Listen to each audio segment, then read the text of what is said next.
नमस्कार. मी सौ प्रणवती यशवंत शितोळे, महिला आत्मनिर्भरता मार्गदर्शक आणि मी आत्मनिर्भर या फेसबुक ग्रुपची संस्थापिका. येत्या 3 वर्षात 1000 महिलांना मला मानसिक, शारीरिक, सामाजिक, कौटुंबिक आणि आर्थिकरित्या आत्मनिर्भर बनवायचं आहे. या ग्रुपची स्थापनाच मुळात या उद्देशाला धरून झालेली आहे. मी आत्मनिर्भर म्हणजे फक्त आर्थिकदृष्ट्या आत्मनिर्भर न होता या 5ही पातळ्यांवरती प्रत्येक माझ्या मैत्रिणीला आत्मनिर्भर मला बनवायचं आहे.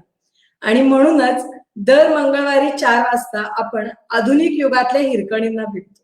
हिरकणी, तिचं नाव जरी आपण ऐकलं तरी आपल्या अंगामध्ये एक उत्साह संचारतो, जिनं आपल्या बाळासाठी कडा उतरून येण्याचं धाडस दाखवलं, संघर्षाची तयारी दाखवली आणि तो संघर्ष तिने यशस्वीरित्या पूर्ण केला. माझं असं प्रामाणिक मत आहे की प्रत्येक व्यक्तीमध्ये किंवा प्रत्येक महिलेमध्ये ही हिरकणी कुठेतरी दडलेली असते, जी संघर्षासाठी तयार असते आणि त्या संघर्षाच्या माध्यमातून मिळणाऱ्या यशाला गवसणी घालण्याचा तिचा प्रयत्न असतो आणि खरं तर ते तू मिळवतेच. चला तर मग जाणून घेऊया आपल्या आजच्या हिरकणीला. आजच्या आधुनिक युगातल्या हिरकणी आहेत माननीय शारदा कोरे मॅडम. मॅडम, तुमचं मनपूर्वक स्वागत. थँक्यू. येस, शारदा कोरे मॅडम या कॉर्पोरेट ट्रेनर आहेत. मुंबई, दुबई आणि पुणे असा तिहेरी प्रवास त्यांचा झालेला आहे आणि अतिशय अनुभव संपन्न व्यक्तिमत्व आहे. ज्या इंग्रजीला बरेचसे मराठी लोक घाबरतात त्यामध्ये त्यांनी मास्टरी मिळवलेली आहे. आणि सगळ्यात महत्वाचं म्हणजे कम्युनिकेशन. आपल्या प्रत्येकालाच माहिती आहे की बोलणाऱ्याचं माती विकली जाते आणि न बोलणाऱ्याचं म्हणजे सोनं सुद्धा विकलं जाते, ही म्हण आपण लहानपणापासून ऐकत आलेलो आहोत. आणि ह्या सगळ्याचा गाभा म्हणजेच कम्युनिकेशन स्किल. तर या कम्युनिकेशन स्किलच्या, बिझनेस कम्युनिकेशन स्किलच्या मास्टर ट्रेनर असणाऱ्या शारदा कोरे मॅडमांचा प्रवास जाणून घेऊया त्यांच्यासोबत. मॅडम, पुन्हा एकदा तुमचं मनपूर्वक स्वागत. आणि तुमची परवानगी असेल तर आपण सुरुवात करायची का? प्लीज करा सुरुवात. Go ahead. Thank you so much ma'am. मला सुरुवातीलाच आपल्या मैत्रिणींना म्हणजे तुमची ओळख, मी तर थोडीफार ओळख करून दिली, पण विस्तृत स्वरूपाने तुम्ही तुमची ओळख करून द्यावी अशी मी तुम्हाला विनंती करते. ओके. माझं नाव शारदा कोरे आहे आणि आज प्रणवतीने तुम्हाला आता सांगितलं की मी ओरिजिनली बॉम्बेची आहे. माझं शिक्षण म्हणजे शाळा, माझं कॉलेज सगळं तिकडनं झालं. त्यानंतर मी थोडे वर्ष बॉम्बेत काम केलं. लग्न झाल्यानंतर I got the opportunity to go to Dubai. So I was there with my husband and my child for almost 7 वर्षासाठी. त्यानंतर मी परत पुण्याला मूव्ह झालो आम्ही आणि इथे मी आहे 15 वर्षापासनं. आणि जसं म्हणतात काय की यु नो लाईफमध्ये खूप लोकांबरोबर असं होतं की जे ते शिकतात ते त्यांचं करिअर बनत नाही, पण ते माझ्या बाबतीत झालेलं आहे. I completed my BCom and I have completed my MBA in marketing and advertising. पण मी माझं करिअर त्यात केलंच नाही. मी कस्टमर सर्व्हिसनी सुरू केलं आणि आता मी लँग्वेज ट्रेनर आहे, corporate language trainer. So yes, that's my brief background.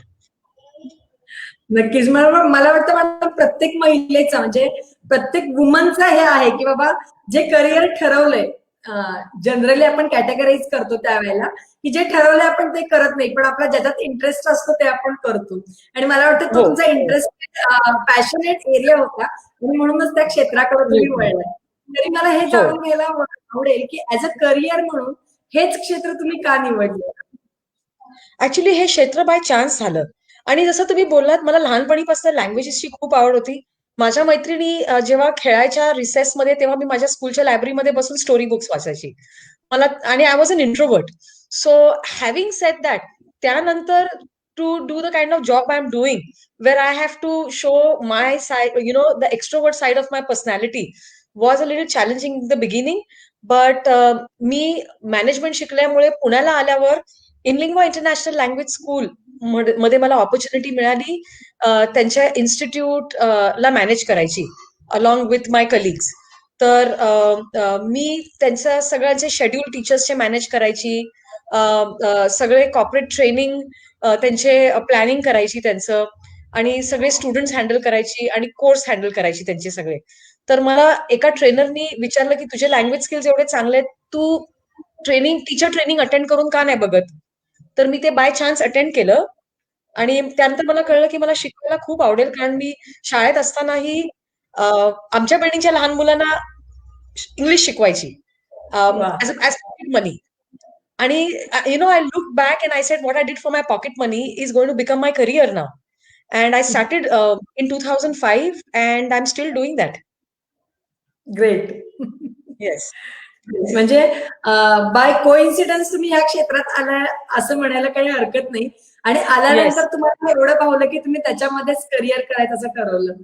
अनेक Absolutely. दिग्गज किंवा नामांकित कॉलेज बरोबर तुम्ही काम केलेलं आहे किंवा हो. ट्रेनिंग तुम्ही अनेक नामांकित व्यक्तींना दिलेला आहे. तो तुमचा हो. अनुभव कसा होता? म्हणजे प्रोफेशनल करिअर बद्दल काय सांगाल तुमच्या? My experience or my anubhav with anybody who I've trained has always been fantastic. I've trained from general managers to a vice president to a student from a second, third tier city. But I think जेव्हा learning असतं तेव्हा जे लोक आपली humble side दाखवतात की yes मला हे शिकायची गरज आहे, that experience is really humbling. That तुम्ही कोणीही असाल पण तुम्हाला जेव्हा कळतं की हा तुमचा करिअरचा एक किंवा तुमच्या आयुष्यातला एक जो पार्ट आहे ज्याला तुम्हाला अजून होन करायचं आहे किंवा त्याला अजून चांगलं बनवायचंय, तुमचे कम्युनिकेशन स्किल्स, त्यावेळेला लोक आपलं पोझिशन काय आहे त्याचा विचार करत नाही. They just want to learn and they want to better their communication skills.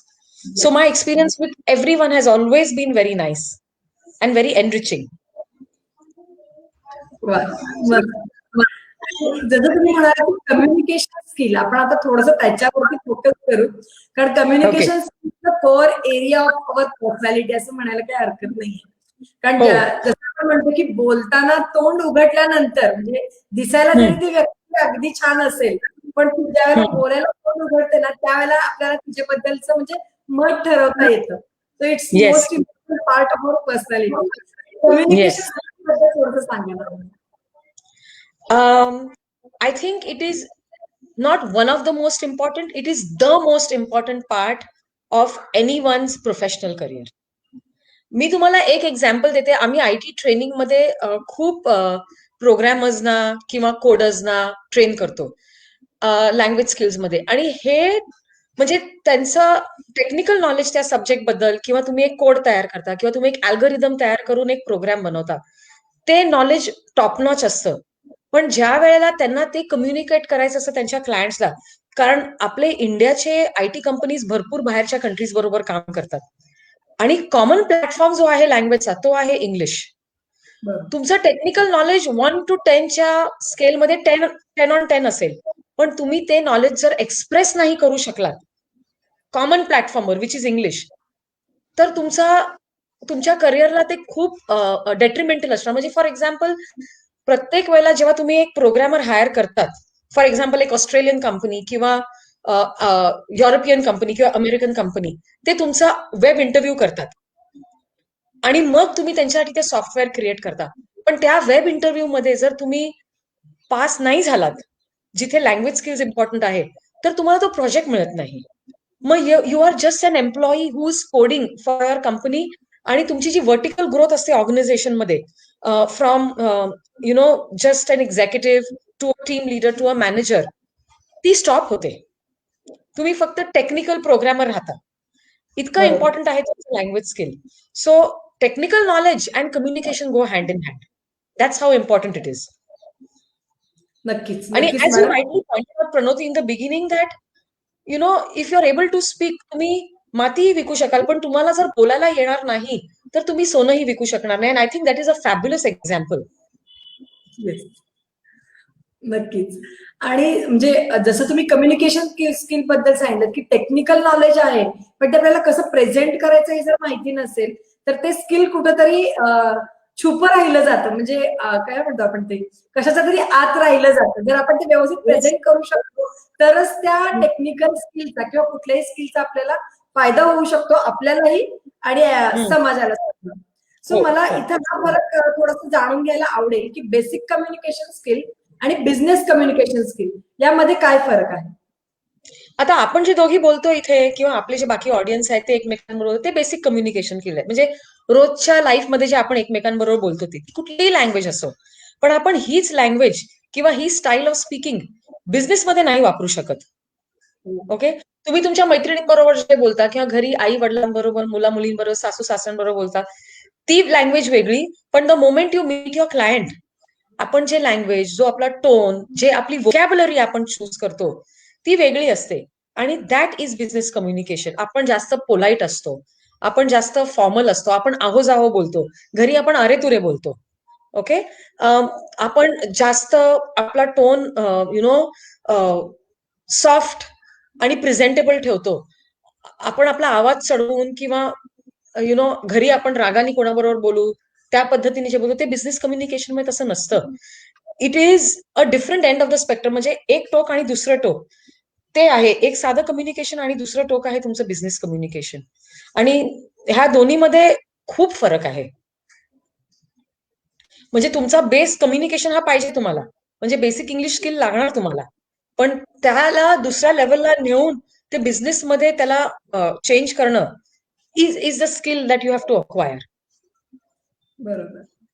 म्हणजे जनरली कोणीही म्हटलं, जसं आता म्हणजे आम्ही म्हणतोय की आपल्याला उद्योजिका व्हायचंय किंवा मला उद्योजिका व्हायचं आहे, तर मला ते कम्युनिकेशन शिकून घेणं गरजेचं आहे का? आणि जर ते मी शिकून घेतलं तर काय बदल होऊ शकेल?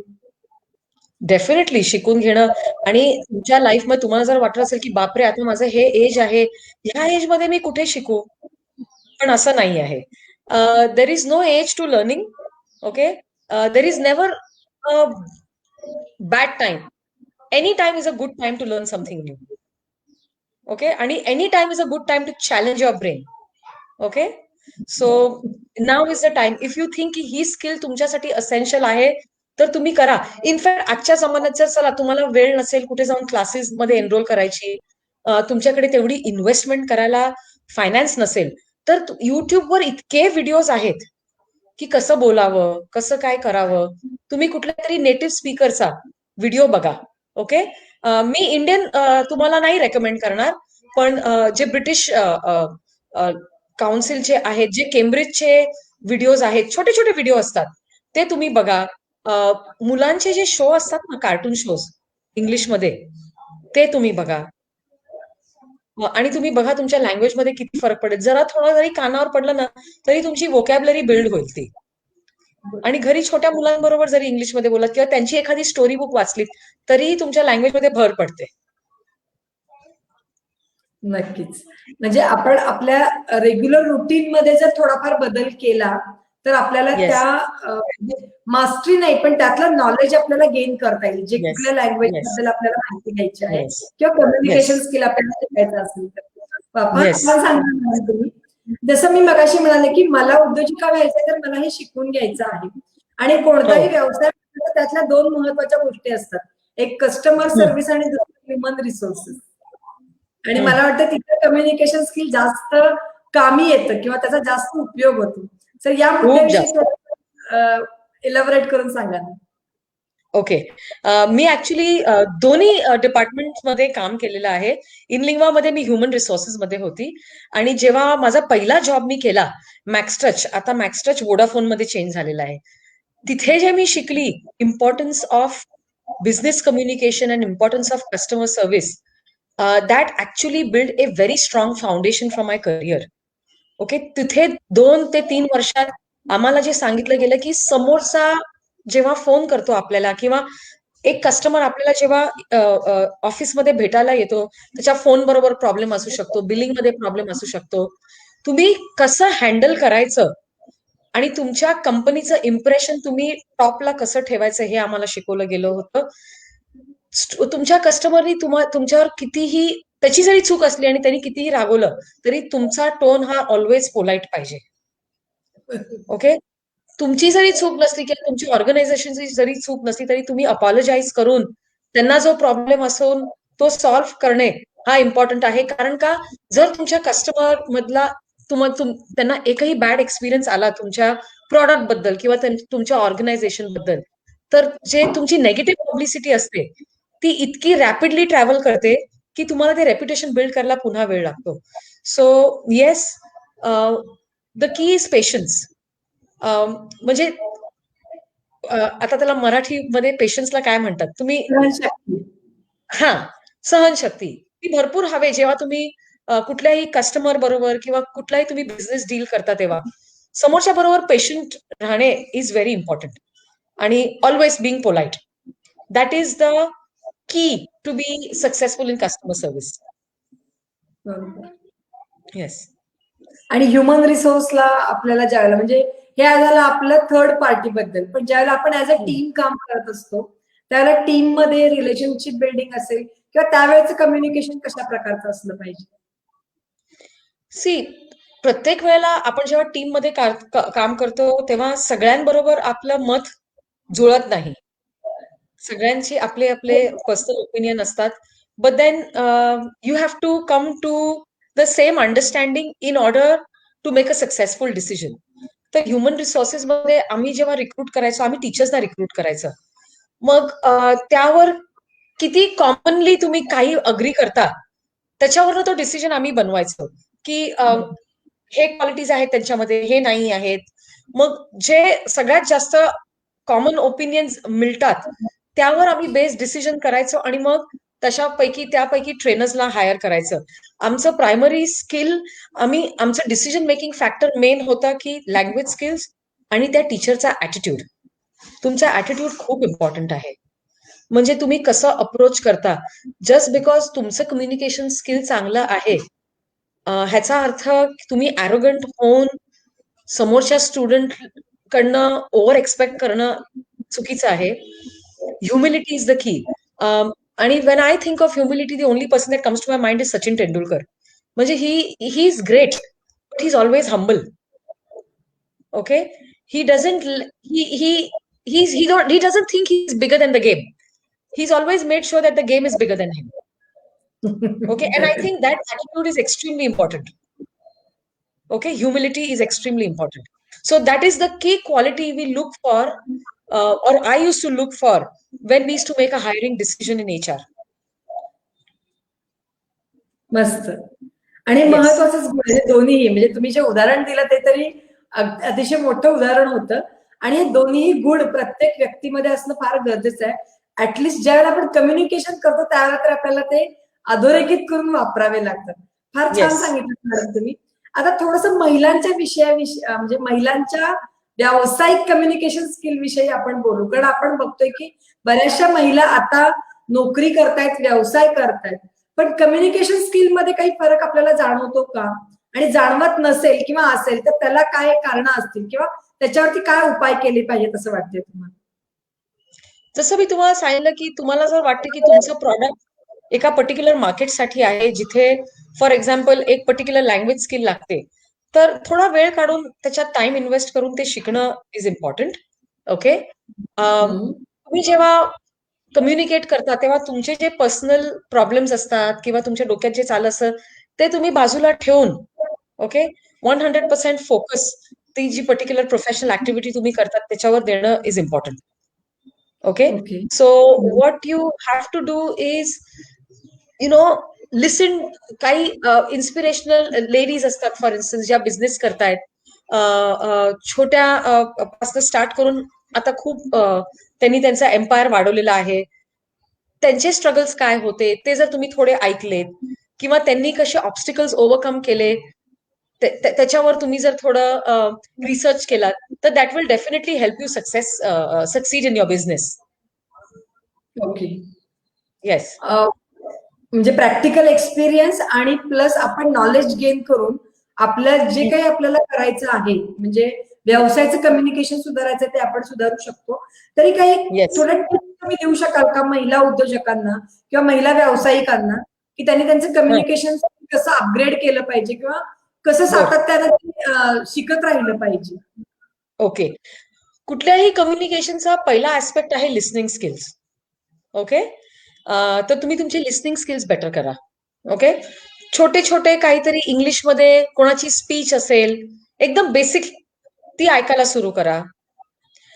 तुमच्या काही आजकाल भरपूर पॉडकास्ट आणि ऑडिओ फाईल्स असतात कारण का आपला फोन सारखा device it's a fabulous it's a fantastic tool to learn. I think yes. the ladies should use that, okay, and start listening to some basic listening activities, okay, आणि that will help them build their language skills. मग जसं मी तुम्हाला बोलली की online तुमच्याकडे जे जे learning resources available आहेत ते तुम्ही यूज करा. तुमच्याकडे जर जास्त वेळ असेल आणि थोडी फायनान्शियल तुमच्याकडे फॅसिलिटी असेल तर तुम्ही कुठलं तरी इन्स्टिट्यूट जॉईन करून एक बेसिक लँग्वेज प्रोग्राम लर्न करा. That is very important. जर तुमचं इंग्लिशचं नॉलेज काहीच नसेल तर खूप इन्स्टिट्यूट बेसिक प्रोग्राम चालू करतात. पण एक टिप मला ह्या वेळेला द्यायची आहे की खूप सारे लोक ट्रान्सलेशन मेथड यूज करून लँग्वेज लर्न करतात. ती चुकीची आहे. ओके. तुम्ही इंग्लिश मराठीमध्ये किंवा जर्मन मराठीमध्ये शिकू शकत नाही. आपल्या इथे रुरल एरियाजमध्ये लहानपणीपासून खूप सेमी इंग्लिश शाळेत किंवा जेव्हा 5वी पासून तुम्हाला सेकंड लँग्वेज इंग्लिश इंट्रोड्यूस करतात ते 5वी 10वी इंग्लिश तुम्हाला मराठीत शिकवतात. ती चुकीची सिस्टम आहे लर्न करायची.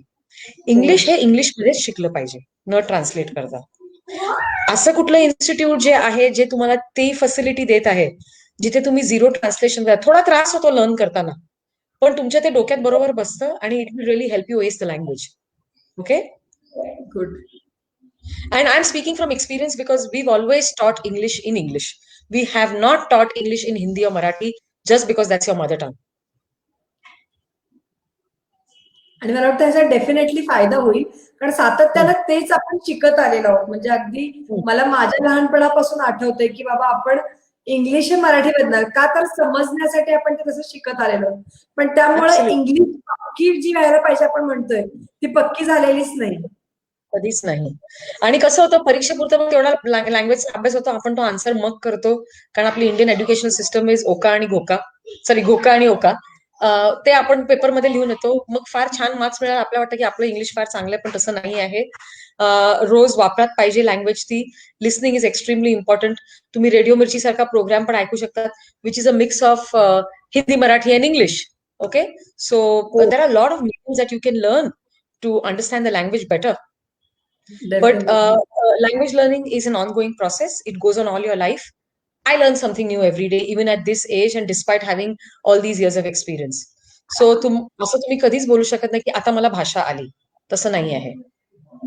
It's a lifelong process. Definitely same as a Yes. Communication skill I think. Yes. It is a lifelong process. You learn something new every day. म्हणजे आणि कम्युनिकेशन आता इतकं चेंज होत आहे की पहिलंच असे पत्र लिहायचे ईमेल लिहायचे आता तसं नाही. आता चेंज होतंय हळू म्हणजे लोकांना वेळ कमी झाला म्हटलं ईमेल्स छोट्या झालेल्या आहेत. थोडक्यात बोलतात लोक किंवा थोडक्यात लिहितात जे लिहायचंय ते. आधी तुम्ही जर बघा गव्हर्नमेंट लेटर एका मुद्द्यासाठी एवढं मोठं पत्र A4 साईजचं करायचे. आता तसं नाही. छोट्या ईमेल मध्ये पोलाइटली सगळं जे आहे ते लिहून मोकळे होतात लोक. येस. म्हणजे कम्युनिकेशनची परिभाषा पण बदलली असं म्हणायला काय हरकत Yes, नाही. it has. That's the beauty of evolution. You have to evolve with time. आणि जे काही आलेलं आहे मॉडर्न किंवा टेक्नॉलॉजीनुसार जे काही आलेलं आहे ते अडॉप्ट करून ते पुन्हा आपल्यामध्ये Yes, त्याचं इम्प्लिमेंटेशन करणं that is most yes. Important thing. Flexibility also is very important. So you have to be flexible. So you cannot say की नाही मला आता हे होणारच नाही, आता हे माझं वयच नाही आहे, हेच नाही आहे. नाही. Be flexible, be open. Okay? Yes. हा मेसेज मला वाटतंय मैत्रिणीनं तुमच्यासाठी आहे की आपण फ्लेक्झिबल राहिलं पाहिजे आणि त्याचबरोबर ओपन सुद्धा राहणं फार महत्वाचं आहे. Yes. नक्कीच मॅडम. आणि आता तुमच्या आजूबाजूला जर तुम्हाला लहान मुलं असतील तर that is the biggest advantage you have. त्यांच्याकडनं खूप शिकायला मिळतं. इस्पेशली आजकाल तर सगळे पालक त्यांच्या मुलांना सेमी इंग्लिश किंवा इंग्लिश शाळेत घालतात. पण तुम्ही तो चान्स घ्यायचा आणि तुम्ही त्यांच्याबरोबर शिकायचं.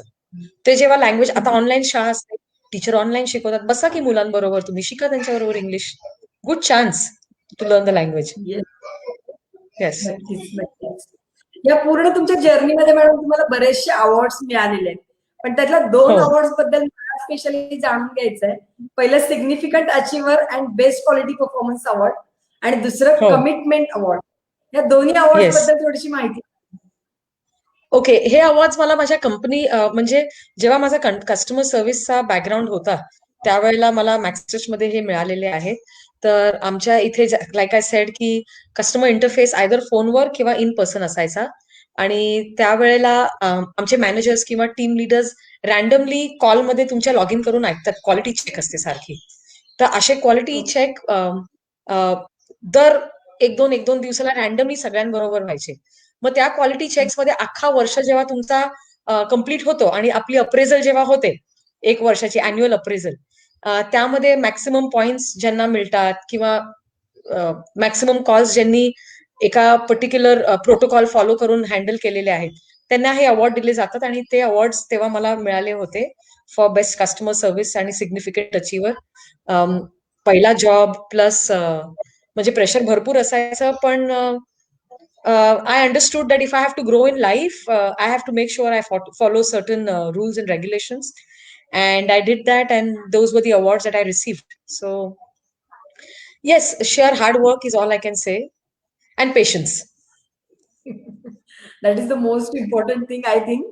कारण Yes, yes. पेशन्स शिवाय आपण कोणतं काम करू शकत नाही. आणि स्पेशली वुमन्सकडे हा गुण मला वाटतं उपजतच असतो. म्हणजे हो, जात्याच हो, असतात म्हणतात ना, हो. सेम त्या पद्धतीनं. Absolutely, yes, absolutely, absolutely. Congratulation for both awards. कारण हे जे आपण म्हणतो ना, वर्षभर सातत्याने ते काम करत राहणं किंवा Hmm, त्यासाठी आपल्याला ते आपलं कौतुक होणं. मला वाटतं hmm. कौतुक हा आपल्या कामाला प्रोत्साहन देणारा एक भाग असतो. अगदी हो, साधं हो. जरी असलं.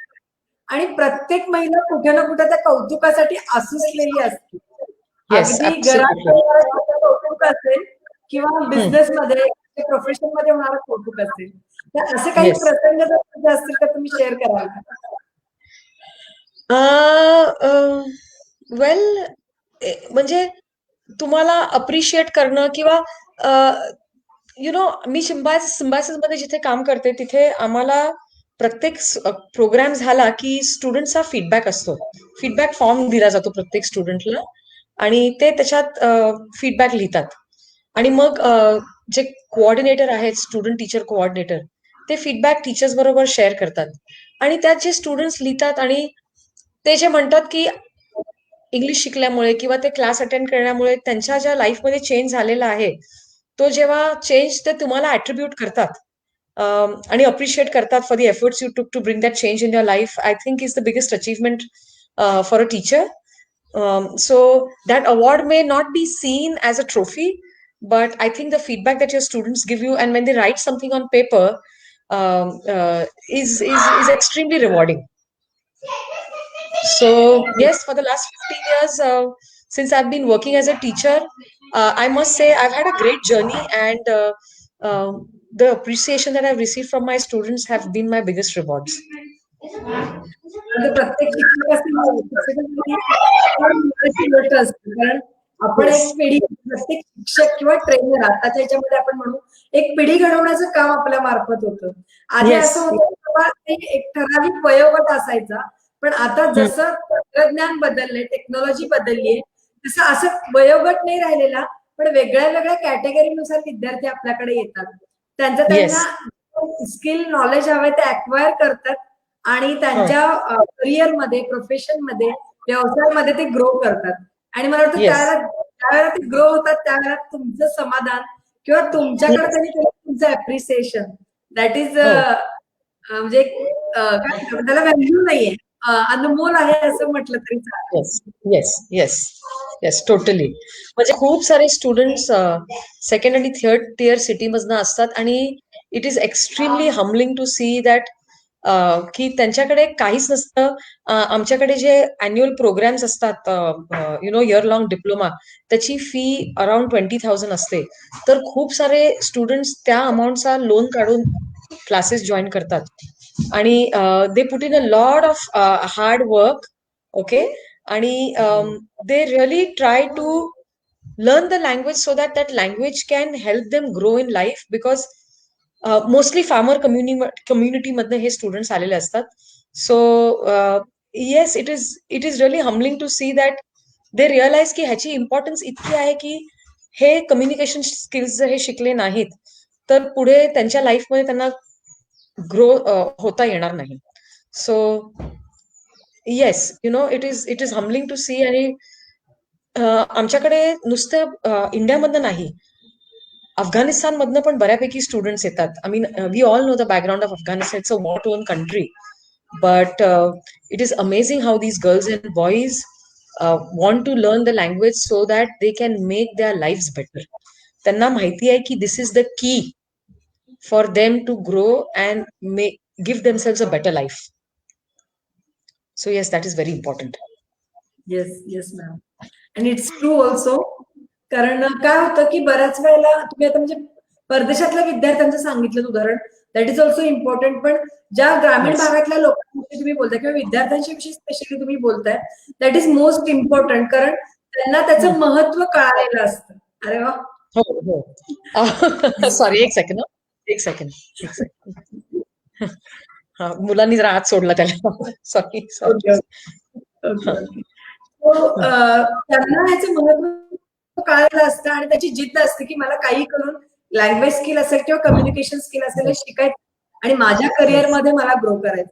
आणि हे Yes. अतिशय चांगलं काम, ज्ञानदानाचं काम मॅडम Yes. तुमच्या हातून घडतंय. फार Yes. म्हणजे छान वाटतंय आणि आनंदही वाटतं की तुमचा इंटरव्ह्यू मला आज घ्यायला मिळतोय त्यासाठी.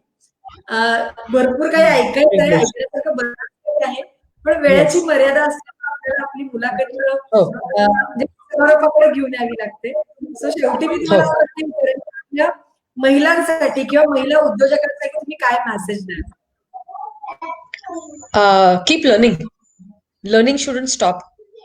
And change is constant. Okay, be open to change. Okay, very, very important. There is no age to learn. Okay, मी जेव्हा दुबईमध्ये होती, मी एका जर्मन बँकमध्ये काम करायची आणि आमच्या बँकमध्ये 5 जण जर्मन होते आणि मी एकटी इंडियन होती. म्हणजे त्यांचं रेप्रेझेंटेटिव्ह ऑफिस होतं आणि आमच्यामध्ये लँग्वेज बॅरियर होता थोडा. त्यांचं लिमिटेड इंग्लिश होतं आणि माझं 0 जर्मन होतं. पण मी तेव्हा रिअलाइज केलं की आपल्याला जर हा बॅरियर ओव्हरकम करायचा असेल तर आपण लँग्वेज शिकली पाहिजे. तर मी सायमल्टेनियसली काम करून मी माझं इंटरमिडिएट पर्यंत लँग्वेज शिकली, जर्मन शिकली. पण त्यावेळेला I realise it's never too late to learn anything new. Okay, so if you think that you have to learn something in order to be successful in that particular field, go for it. Okay, don't stop learning. आणि get out of your comfort zone. घाबरायचं नाही की हे मी आता कसं शिकू, आता ह्या वयात मी इंग्लिश कसं शिकू, ह्या वयात मी कम्युनिकेशन कसं शिकू. Don't do that. Be open, have an open mind and challenge yourself. Great message ma'am. मला वाटतं माझ्या सगळ्या मैत्रिणींना आणि फेसबुक वरती बघणाऱ्या आपल्या सगळ्या प्रेक्षकांना हा मेसेज भावला असणार आहे 100%. Get set and go. Yes. Accept the Absolutely. change, learn the new things, Yes. and celebrate the living. Yes. म्हणायला काही हरकत नाही. Yes. फार छान सुंदर Yes. मार्गदर्शन मॅडम केलं. कम्युनिकेशन स्किलचं Yes. महत्व समजावून सांगितलं आणि त्याचबरोबर लँग्वेज स्किल पण किती महत्वाचे आहे ते फार सुंदर पद्धतीने सांगितलं. तुम्ही आलात आणि आपल्या सगळ्या मैत्रिणींना, फेसबुक युजर्सना मार्गदर्शन केलं त्याबद्दल तुमचे मनपूर्वक आभार madam. Thank you so much. Thank you very much for having me. Thank you. Thank you. Thank you so much. आणि माझ्या सगळ्या ऑनलाईन मैत्रिणींचे पण मनपूर्वक आभार. तुम्ही सातत्याने येताय आणि नवनवीन आपल्या हिरकणींना, उद्योजिकांना भेटताय. मला खात्री आहे की तुम्ही ह्या सगळ्यांच्या प्रवासातून निश्चितपणे प्रेरणा घेत असणार आहे, प्रोत्साहन घेत असणार आहे. सो हा आपला प्रेरणा आणि प्रोत्साहन देण्याचा आणि घेण्याचा प्रवास असा सातत्याने सुरू ठेवूया. भेटूया शुक्रवारी दुपारी 4 वाजता एका महिला उद्योजकेसोबत. Thank you so much ma'am. Thank you very much and all the best to everyone. Thank you. Thank you so much. Bye-bye.